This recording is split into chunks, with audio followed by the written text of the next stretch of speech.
You trained your entire adult life to leave Earth, but you never trained to watch it move on without you.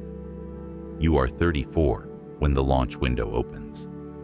The sky above the launch complex is pale and indifferent, the kind of sky that does not care whether history is made beneath it. The rocket is louder than fear. When the engines ignite, the world stops being abstract. It becomes vibration, force, acceleration. Your body is pressed into the seat as gravity tightens its grip one last time before letting go. Then suddenly, weight disappears. You float. For a brief, breathtaking moment, it feels like freedom. The mission was supposed to be simple: 6 months aboard an orbital research station in low Earth orbit, conduct experiments in microgravity, monitor environmental systems, test long-duration isolation protocols, return home with data and a smile for the cameras. You memorized procedures until they lived in your bones. You practiced emergencies in simulators that recreated fire, decompression, power loss, system cascade failures. You rehearsed every possible disaster engineers could imagine, except one. 3 months into the mission, Earth begins to change. At first, the signs are subtle. Communications are occasionally delayed. Briefings are shorter. Updates from the ground carry an undertone you can't quite name. Words like temporary instability and regional disruption appear more often. You are told not to worry. You worry anyway. You look at the planet through reinforced glass and search for signs you cannot possibly see from orbit. Then the message arrives, stripped of ceremony. Launch infrastructure compromised. Return window suspended. Further instructions pending. You read the word pending twice, as if repetition might change its meaning. Pending means not now. It does not mean never, at least not officially. Ground control sounds calm when they explain it. Too calm. Their voices are thinner than before, stretched across uncertainty. You thank them for the update. You close the channel. You drift toward the cupola window and watch Earth rotate beneath you, blue and luminous, and impossibly distant. Days stretch differently in orbit. Without gravity, your body forgets the weight of time, but your mind does not. You continue the mission because continuing is easier than stopping. You calibrate instruments, document plant growth in hydroponic trays, monitor radiation levels, record fluid behavior experiments that ripple like liquid sculpture in the air. You send detailed reports to Earth. Some go unanswered. The station hums around you, a mechanical heartbeat of air recyclers, coolant loops, and ventilation fans. In the quiet, you begin to notice sounds you never registered before. The subtle click of relays, the faint vibration in structural panels. The station is alive in its own way, and you are its only witness. Weeks pass before the official announcement comes. The next launch will not arrive on schedule. Political conflict, economic strain, infrastructure failure. The explanations blur together into something larger than any single crisis. The station has supplies for 12 months. You are at month 5. You calculate without meaning to. 7 months left, optimistically. Ground control stops using the word return. They begin using the word sustain. You understand the difference immediately. You adjust without announcing it to yourself. You inventory food packs and quietly reduce portions by a fraction. Not enough to alarm anyone reviewing telemetry, just enough to extend the margin. You delay non-essential maintenance tasks and conserve power wherever possible. You exercise religiously, 2 hours a day strapped into resistance systems that fight the slow erosion of muscle and bone. You create artificial mornings and artificial nights with lighting cycles because sunrise and sunset mean nothing when they happen 16 times a day outside your window.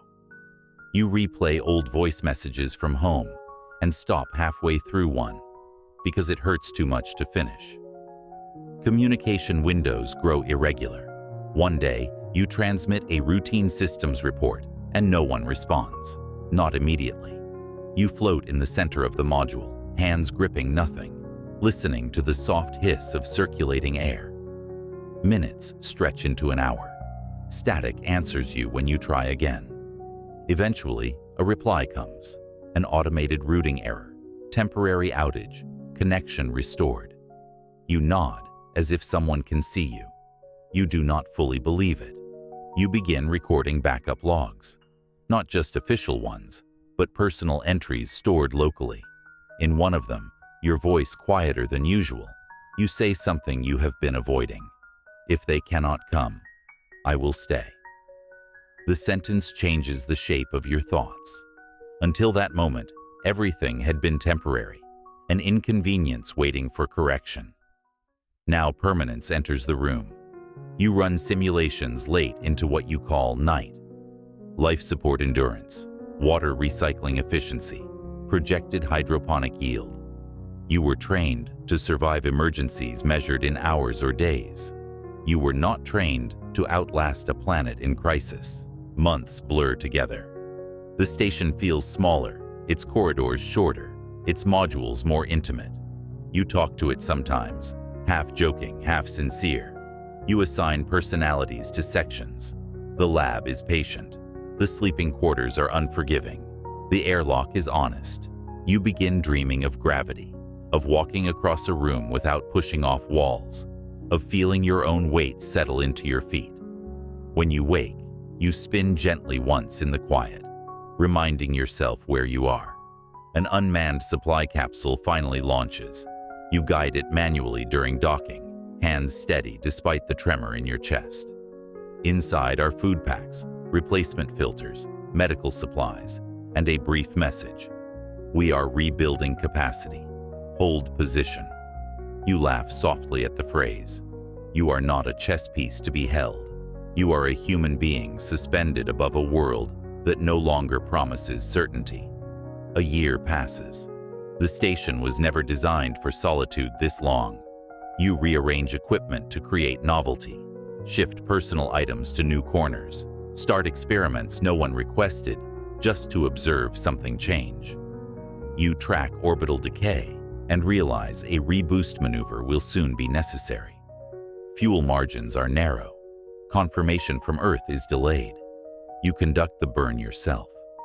When the thrusters fire and the station shudders, you feel something unexpected. Not fear, but ownership. The orbit stabilizes because of your decision. For the first time, you understand that the station depends on you more than Earth currently does. Communication becomes sporadic.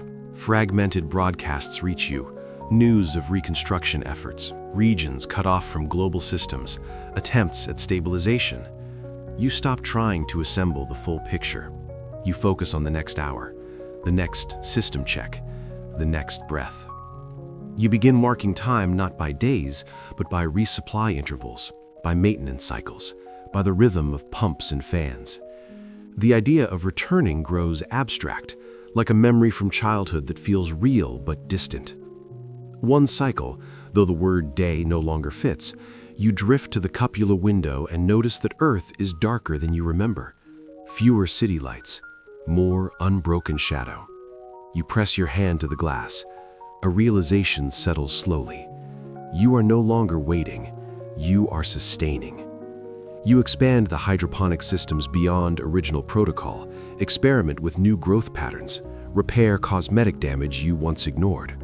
You paint a thin line on an interior wall, not for measurement, but as a quiet claim of presence. You are not stranded. You are stationed. The distinction matters. Years change you in subtle ways. Your hair grows longer. Your voice becomes calmer. Your movements are efficient, deliberate, almost meditative.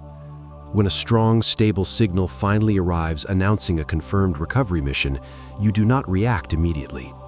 You close your eyes and search for relief, but what you find is hesitation. Earth has changed. So have you. The station you preserved hums steadily around you, a fragile world you kept alive through patience and stubborn resolve. When the recovery capsule docks, You move toward it slowly.